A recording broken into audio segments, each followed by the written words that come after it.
जी, तो ये सिचुएशन आपने भी देखी और हमने भी देखी। तो वेलकम टू सनस्लिप क्रिकेट का सुल्तान। और जनाब, this transmission is sponsored by Ufone, refreshed by Sprite and powered by Tamasha. खैर, पाकिस्तान ने जिस वर्ल्ड कप में तमाशा लगाया वो तो आपने एक ओवरव्यू देख लिया है। पाकिस्तान ने पहला मैच खेला, जीता नीदरलैंड के खिलाफ, दूसरा मैच खेला श्रीलंका के खिलाफ, जीता, तीसरा मैच इंडिया, देन हमने ऑस्ट्रेलिया, देन अफगानिस्तान, उसके बाद हमने चौथा मैच साउथ अफ्रीका से हारा, उसके बाद हमने 2 मैचेस जीतने के बाद अपना आखिरी मैच भी हारा।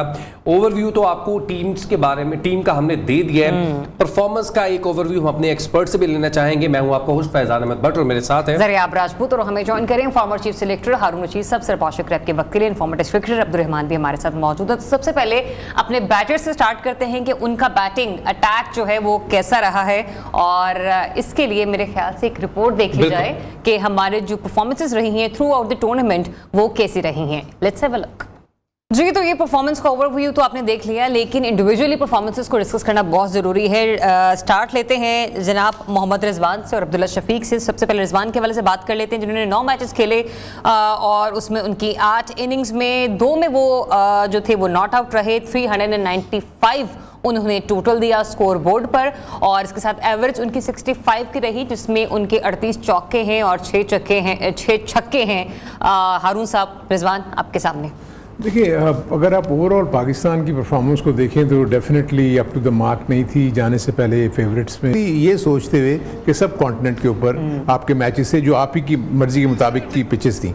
रिजवान ने अच्छा कंट्रीब्यूट तो किया, लेकिन क्या एक आध मैच के अलावा बाकी मैचेस में मैच विनिंग इनिंग उनकी खेली गई, मैच को फिनिश कर पाए, ये बहुत बड़ा सवाल है। This is the another thing ना कि आप देखें, सिवाय श्रीलंका में जिसमें हमने बड़ा वर्ल्ड रिकॉर्ड चेज किया, और उसके बाद जो है वो हमें वो इम्पैक्ट नजर नहीं आया, जिसकी वजह से रिजवान हम यही समझते हैं कि नंबर 4 से लेके एक शीट एंकर का रोल प्ले करेंगे और आखिर वक्त तक जाके अपनी टीम को मैचेस जिताने की कोशिश करेंगे। अगर वो चेस कर रहे हैं और पहले कर रहे हैं तो एक अच्छा टारगेट सेट करने में मदद करेंगे। तो ऐसा नहीं हुआ। तो मेरे अपने नज़दीक अगर आप देखते हैं तो एज ए बैटिंग पैकेज भी पाकिस्तान की टीम ने इतना अच्छा परफॉर्म नहीं। अच्छा, रिजवान के बारे में बहुत सी स्पेकुलेशंस हैं कि वो नंबर 5 पे बैटिंग करना नहीं चाह रहे हैं, नंबर 4 पर ही बैटिंग करना चाह रहे थे। तो अगर वो नंबर 4 पे बैटिंग कर रहे हैं, ये उनके परफॉर्मेंस उनके जो है ना वर्ल्ड कप में रही है, 131 का उनका हाईएस्ट है, जो कि उन्होंने श्रीलंका के खिलाफ बनाया। बाकी दीगर मैचेस में कोई इतनी खातिर-ख्वाह परफॉर्मेंस नहीं हमें नजर आई। नंबर 5 पे भी अगर आप बैटिंग करवाते हैं रहमान भाई, तो नंबर 4 पे आप किसे भेजेंगे? ये बहुत बड़ा सवाल है।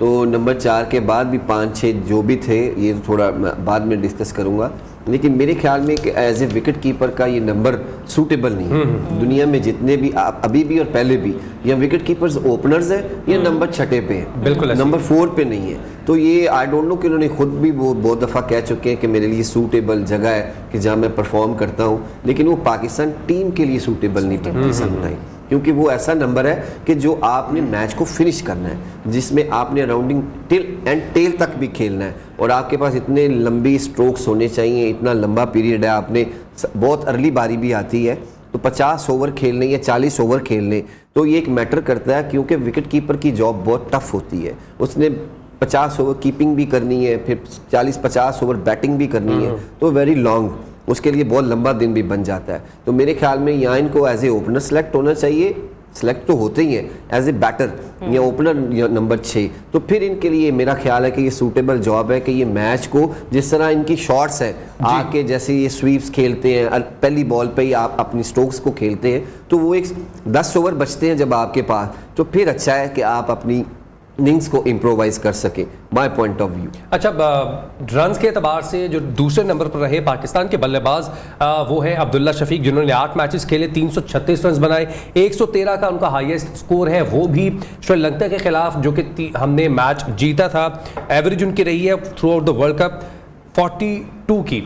अब्दुल्ला शफीक को एक मैच खिलाने के बाद, एक मैच जो फ़खर जमान ने खेला उसके बाद इंक्लूड किया गया, हमने देखा एशिया कप में भी बात हो रही थी, इंक्लूड किया, उन्होंने जस्टिफाई तो डेफिनेटली किया अपनी सिलेक्शन को, उन्होंने रन्स किए, ऊपर से जाके अच्छा स्टार्ट दिया।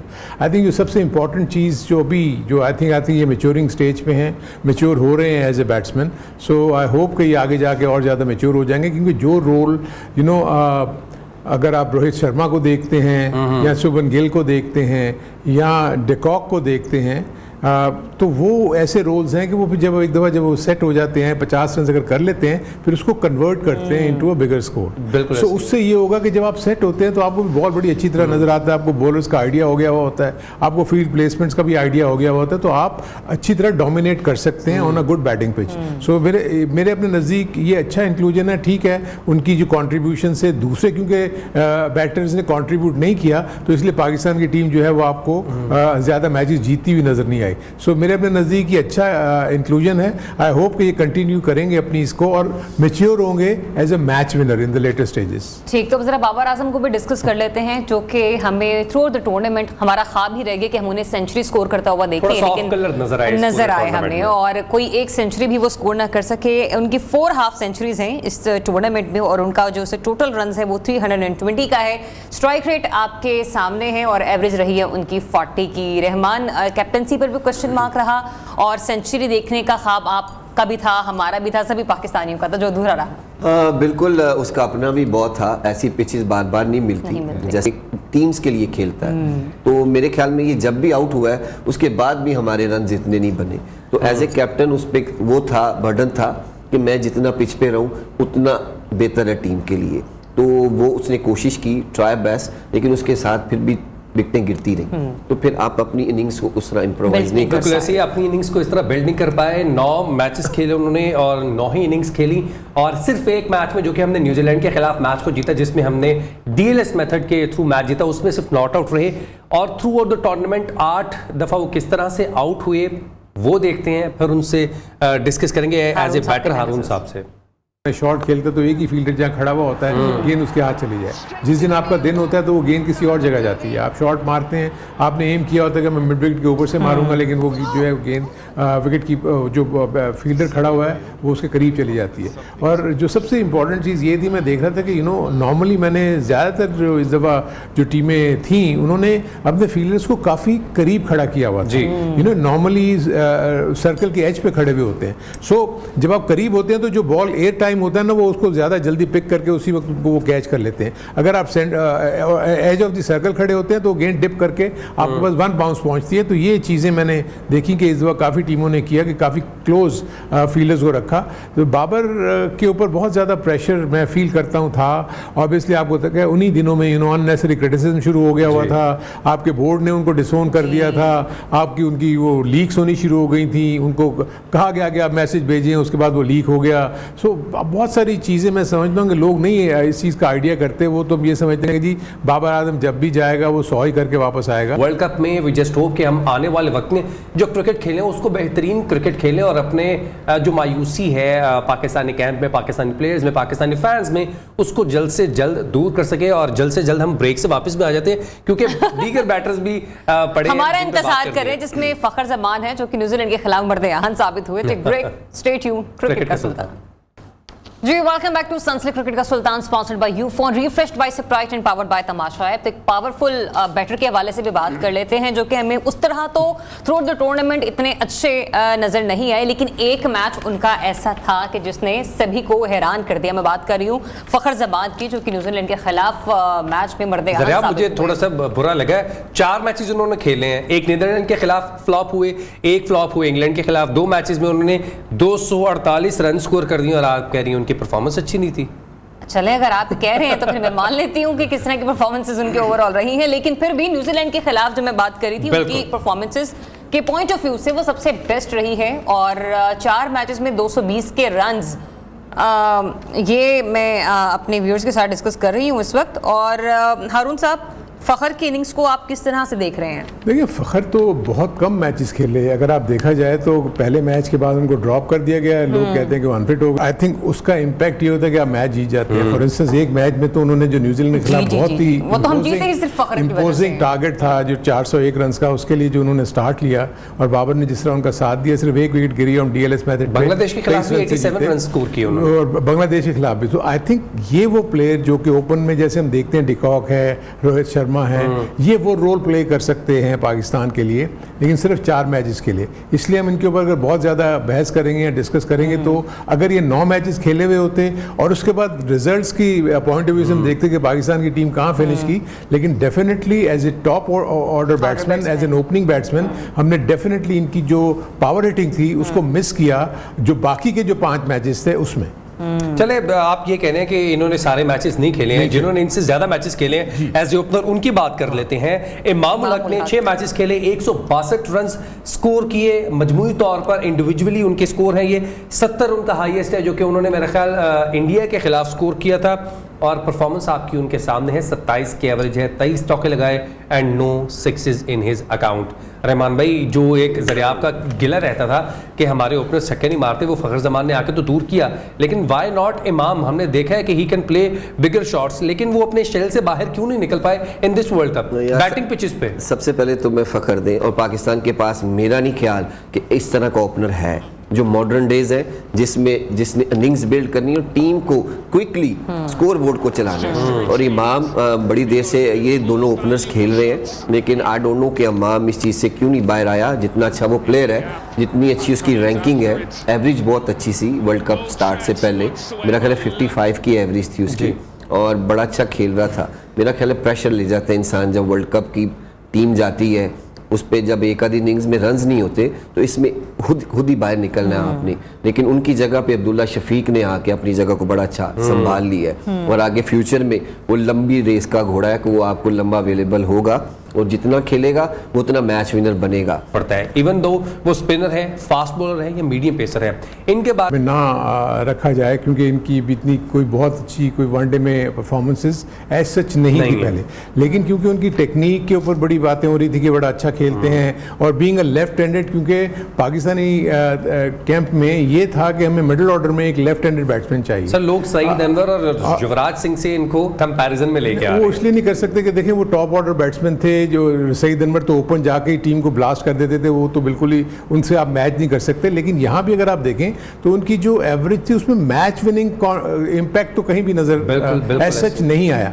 ठीक है, उन्होंने स्टेबिलिटी फैक्टर जरूर दिया। आई थिंक ये ऐसे प्लेयर हैं कि जो मैं फील करता हूँ, जैसे भी रहमान बात कर रहे थे कि आप इनको 4 नंबर का रोल दे सकते हैं कि जी आप 4 नंबर पे ऐसे बैट्समैन को लेके जाएं और आखिर 50 ओवर तक खेलें, और उनके इर्द गिर्द जो प्लेयर्स हैं वो अपने हिसाब से पावर हिटिंग करके और अच्छे रन्स करके और उनको बोर्ड पे लगाएं।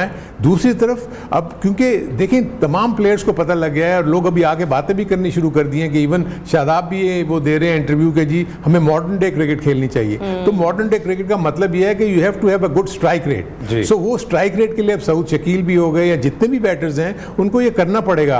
अगर ये नहीं कर सके हमारे पाकिस्तानी बैटर्स तो इनको तो प्रॉब्लम होगी। दुनिया भर में देख लें, आप देखें ना साउथ अफ्रीका को 1 से लेके आप 6 नंबर तक ले लें, आपको ऐसा बंदा नजर आएगा कि किसी वक्त भी आके मैच को चेंज कर देता है। इसी तरह आप इंडिया में देख लेंगे, उनके भी जो 6 टॉप बैटर्स हैं उनकी पावर हिटिंग देख लें कितनी जबरदस्त। ऑस्ट्रेलिया को देख लें। सो इसीलिए पाकिस्तान को उस लेवल पे आने के लिए ये जितने तमाम बैटर्स हैं इनको अपनी सोच को, अपनी टेक्निक को और अपनी बैटिंग की प्रोग्रेस को बढ़ाना पड़ेगा। जितनी टीमों की आपने मिसालें दी हैं वो सेमीफाइनलिस्ट हैं। आपने न्यूजीलैंड को छोड़ दिया। रहमान भाई आप बताएं, साउथ शकील को बहुत जो है ना अच्छा एक प्लेटफॉर्म मिला, 7 इनिंग्स उन्होंने खेली और ऐसा लग रहा था कि ये कोई ऐसी इनिंग्स छोड़ के जाएंगे इस वर्ल्ड कप के लिए कि लोग याद रखेंगे। ऐसा हो नहीं पाया, हमारी टीम ने अच्छा परफॉर्म नहीं किया, ऑब्वियसली फिर इनकी परफॉर्मेंस भी शैडो में चली जाती है। अभी बहुत टाइम चाहिए साउथ को, क्योंकि जिस नंबर पे वो बैटिंग पे आता है वहाँ आपको अगर सेकंड बैटिंग है तो 10-12 की एवरेज है, 9-10 की एवरेज से आपको रन्स बनाने हैं। अगर फर्स्ट बैटिंग है फिर भी आपकी अगर 20 ओवर बारी आती है तो फिर भी आपने 7-8 की एवरेज से रन बनाने हैं। तो अभी उनके लिए बहुत टाइम है कि वो उस तरह की उनके पास शॉट नहीं है। आप फास्ट बॉलर्स चाहे स्पिनर्स, मैंने अभी लास्ट गेम में भी उनको देखा है कि सिर्फ उन्होंने स्वीप शॉट पे स्पिनर्स पे रन बनाए हैं, तो उसके अलावा उनके पास कोई ऑप्शन नहीं थी। तो जब इस नंबर पे हारून भाई ने बड़ी अच्छी बात की कि ये 4 नंबर पे अगर आपने खिलाना है तो फिर ऐसे बैटर को नंबर 4 पे खिलाएं कि वो जितना टाइम पिच पे गुजारे बाकी उसके अराउंडिंग खेले, और इसके पास इतने बिग स्टॉक्स। रहमान भाई फिर रिजवान की जगह नहीं बनेगी ना 5वें नंबर पे, वो भी तो ऐसी क्रिकेट नहीं खेल पाएंगे। अभी तो वो छोड़ना भी नहीं चाह रहे ना, वो अपनी पोजीशन में छोड़ना। और फिजान जिस नंबर पे इसकी बारी आती है आपको बड़े शॉट्स चाहिए, आपने वहाँ पे बाउंड्रीज करनी है। 1-2 रन की तो वहाँ बारी नहीं है कि आप 1-2 रन बनाएंगे तो दूसरे नॉन स्ट्राइकर पे चले जाएंगे। आपने हर ओवर में एक बाउंड्री करनी है, तो आपके पास बड़े शॉट्स भी हैं। स्पिनर्स को आप स्वीप के अलावा कोई और शॉट नहीं नजर आ रही कि आप कहाँ बड़े रन बनाएंगे, तो इससे बाकी लोग भी अंडर प्रेशर आते हैं। हमारी सॉरी रहमान, मैं कह रहा था इन्होंने एक बात की रिजवान के बारे में कि वो नंबर 4 पे ये कहीं भी नहीं है कि आप डिमांड करेंगे मैं किस नंबर पे आता हूँ। नहीं, उन्होंने कहा था कि मेरी ख्वाहिश है मैं नंबर 4 पे it's not that individual never counts when you are talking about a team. सब प्लेयर पावर भी तो कोई चीज होती है। नो वे, अगर ऐसी कोई चीज है तो then the team management is weak, the captain is weak. Yes, ये मैं आपको भी बता। तो वो वीकनेस फिर हमें नजर भी तो आई है ना कुछ मैचेस में, उसके बाद जाके हमने देखा है कि हमारे ये नहीं देखे, ऐसा नहीं है कि रिजवान ने इस वर्ल्ड कप में अगर आपको नजर आएगा नहीं, लेकिन उसने जाके 4 नंबर पे अपना रोड पूरा किया, ऐसा नहीं है कि नहीं किया। लेकिन ये कहना, मैं उस कॉन्टेक्स्ट में बात कर रहा हूँ, बिल्कुल कह नहीं सकता कि मैं नंबर 4 पे जाऊंगा। नंबर 5 पे भी खेले हुए, वो ऐसा नहीं है। खेले, टीम के लिए खेलना है। अगर आप वो टीम कहती है ओपन जाए, आप ओपन जाएंगे। टीम कहती है आप 8 पे जाए, आप 8 पे जाएंगे। बिल्कुल ऐसी है। अगर ये सिचुएशन ऐसी हो कि आपको रन्स चाहिए, इफ्तिखार अगर ऊपर आएंगे तो ऑब्वियसली रिजवान की जगह नीचे चली जाएगी। जैसे हमने एक मैच में देखा कि एक प्लेयर जिनको ऊपर आना था, शकीब को, वो नीचे चलते गए। जी इस वर्ल्ड कप में जो 4 टीमें हैं, इनके 5-6 बैट्समैन ने 100 रन सैकड़े बनाए हैं आगे, उनको 20 ओवर मिले हैं, फिर भी अपनी इनिंग्स को बात हमारी लंबी है और ब्रेक का कहा जा रहा है, तो कंटिन्यू करेंगे अपनी गुफ्तगू को यहीं से, क्योंकि ये हमने पाकिस्तान क्रिकेट की बेहतरी के हवाले से बात कर रहे हैं और जिन प्लेयर्स ने इस वर्ल्ड कप में अच्छा परफॉर्म किया है, जिन्होंने नहीं किया, कहां उनकी गलतियां हैं, उनको डिस्कस कर रहे हैं। तो स्टे ट्यून्ड, क्रिकेट का सुल्तान। जी, welcome back to Sunsilk cricket का सुल्तान, sponsored by Ufone, refreshed by Sprite and powered by Tamasha app. तो हमारे कौन से ऐसे बॉलर जो कि पावरफुल साबित हो सकते थे, लेकिन उतने पावरफुल हिट्स उनकी हमें देखने को नहीं मिली। सबसे पहले बात कर लेते हैं आप सबके बड़े ही प्यारे शाहीन अफरीदी के हवाले से, जिसके बारे में कहा जाता है कि वो सॉरी अच्छा, बॉलर्स के ऊपर जाने से पहले मैं चाह रहा हूँ कि इन बॉलर्स को जो कोच कर रहे थे मॉर्ने मॉर्कल, उन्होंने इस्तीफा दे दिया है और अब सिचुएशन ये है कि वो आने वाले जो सीरीज़ है उसमें कोच नहीं करेंगे, क्योंकि उन्होंने अपनी अवेलेबिलिटी शो नहीं की है। उन्होंने कह दिया कि जो साउथ अफ्रीका की लीग होने जा रही है उसमें वो मसरूफ़ होंगे, वो पाकिस्तान को कोच नहीं करेंगे और आने वाले वक्त में नया कोच हमें देखने को मिल सकता है। और बातें ऐसी चल रही हैं कि जो उमर गुल हैं, जो पहले भी पाकिस्तान की बॉलिंग की कोचिंग कर चुके हैं, वो स्ट्रॉन्ग कंटेंडर हैं। अब आ जाते हैं पाकिस्तान की बॉलिंग के ऊपर, जो कि under the coaching of Morne Morkel perform कैसा किया है। शाहीन अफरीदी की आप बात कर रहे हैं। नहीं, आप अभी कंटिन्यू करें। अच्छा, शाहीन अफरीदी ने शाहीन अफरीदी ने 9 मैचेस में बॉलिंग की है। उन्होंने 3 मेडन्स किए हैं, अपने 18 विकेटें हासिल की और 481 रन दिए। 5.93 आप कह लें कि 6 की इकोनॉमी से उन्होंने ये रन्स दिए अपने 9 मैचेस में।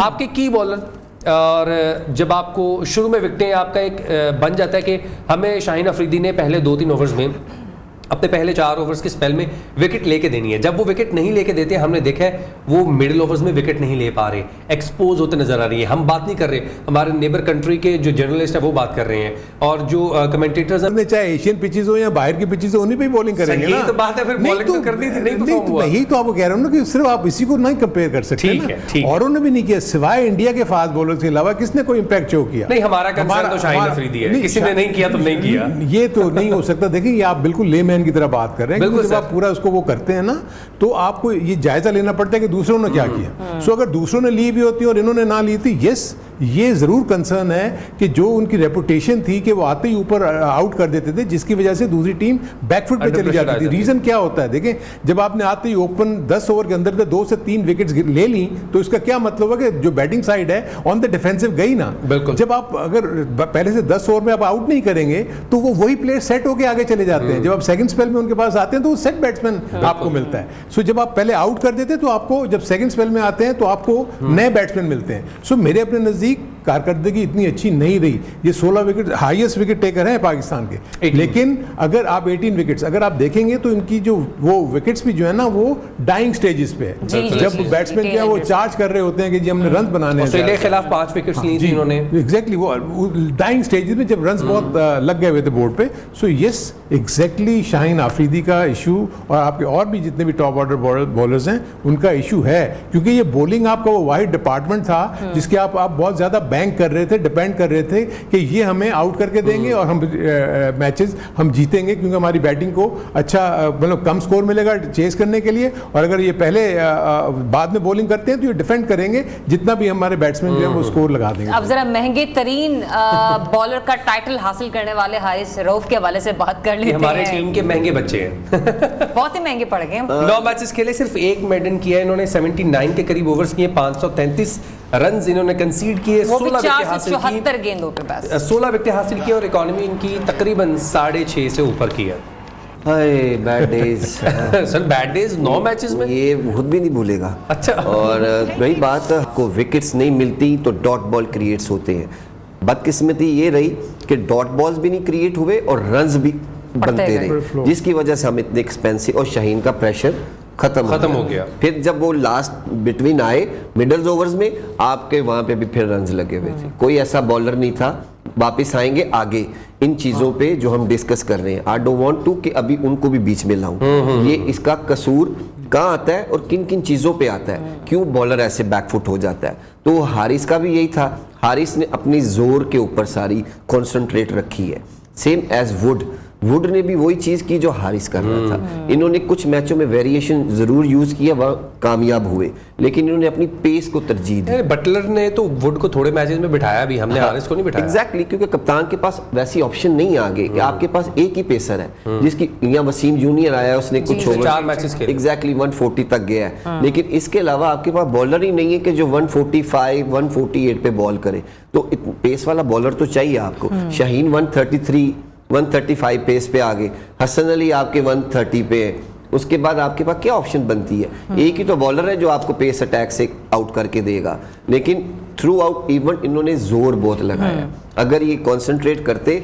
4 ओवर्स गेम में इनका जोर समझ आता है, 4 ओवर्स की क्रिकेट में तेज बॉलिंग की समझ आती है, लेकिन 60 बॉल्स 10 ओवर्स, बात वही आती है। अगर रेड बॉल से खेले होते, ओवर पेस बनाई होती, इनको पता होता कि मैंने 60 बॉल किस तरीके से करनी है। ये चीजें बार बार डिस्कशन में क्यों आती है कि ये आपकी लाइफ में काम आती हैं। ये अगर फर्स्ट क्लास खेले होते ज्यादा लंबी, तो आज ये पोजीशन ना होती। और आपने मिडिल ओवर्स की बात की है, मैं उधर ही जाना चाह रहा हूँ। और हमारे स्पिनर्स जो हैं, उसामा, मोहम्मद नवाज और शादाब, हम शादाब की ज्यादा बात करेंगे। इन्होंने, ये हमारे 3 वो बॉलर्स हैं जो कि हम स्पिनर के तौर पे लेके गए थे, इन्होंने पूरे मैचेस नहीं खेले। 4 मैच खेले उसामा ने, मोहम्मद नवाज ने 5 खेले, शादाब खान ने 5 मैचेस खेले, 237 रन कंसीड किए, एक भी ओवर मेडन नहीं गया और सिर्फ 2 विकेट्स हासिल की। देखिए यही तो जो रहमान जिस चीज़ को पॉइंट आउट करना चाह रहे थे ना, वो मैं ये बताएं कि क्योंकि क्या होता है कि आप जैसे अब बात करते हैं ना शाहीन आफरीदी के, उनको पहले उसमें विकेट्स नहीं मिली, तो वो जो मिडिल ऑर्डर है, आप देखें तो दुनिया भर की टीमों ने जो मिडिल ऑर्डर में उनके जो मिडिल ओवर्स में उनके स्पिनर्स आए, उन्होंने उनको विकेट्स लेके दी। आप देखें, मुझे इससे कोई कंसर्न नहीं है कि अगर शादाब ने 6.23 की इकोनॉमी रेट दी, फास्ट बॉलिंग की मदद मिलती है पिचेस पे, तो वो फास्ट बॉलर्स को आउट करना चाहिए, और जहाँ स्पिनर्स को हेल्प मिलती है स्पिनर से, तो उनको स्पिनर्स को आउट करना चाहिए उन पिचेस के ऊपर, जो हमें यहाँ नजर नहीं आया, क्योंकि ये टेलर मेड पिचेस थी फॉर स्पिनर। आपने देखेंगे महाराज को ले लें, आप शमसी को ले लें, आप जैम्पा को ले लें, आप जडेजा को ले लें, आप कुलदीप को ले लें, जितने भी हैं वहां से सेंटर को ले लें। सो ये वो लोग थे जिन्होंने मिडिल ओवर में आके आपको विकेट नहीं, अफगानिस्तान के बॉलर्स को ले लें, राशिद खान को ले लें।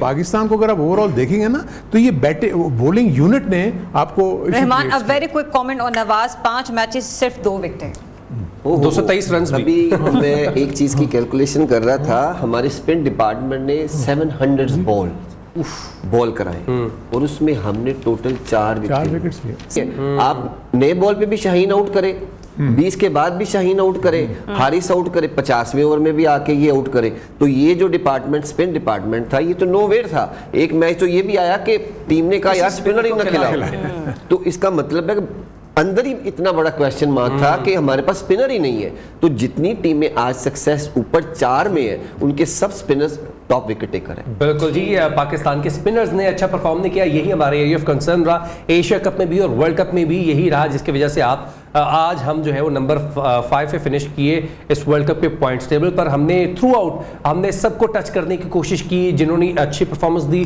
जिन्होंने बुरी परफॉर्मेंस दी पाकिस्तानी टीम के हवाले से, हमने सबको डिस्कशन में का हिस्सा बनाया है और हमारे एक्सपर्ट्स ने उसके ऊपर बहुत अच्छी राय भी दी है। इनकी गलतियों को कैसे बेहतर किया भी जा सकता है। आने वाले शो में क्योंकि रेस्ट डे है, अभी कल भी रेस्ट डे होगा, कल भी जो है वो मैच नहीं होगा, तो हम उसमें भी कुछ जो चीजें रह गई हैं उसको डिस्कस जरूर करेंगे। चीजों को कहां पर बेहतर किया जा सकता है, वो कौन सा ऐसा डिपार्टमेंट है, वो कौन सा ऐसा ग्राउंड है, उस पर जरूर बात करेंगे।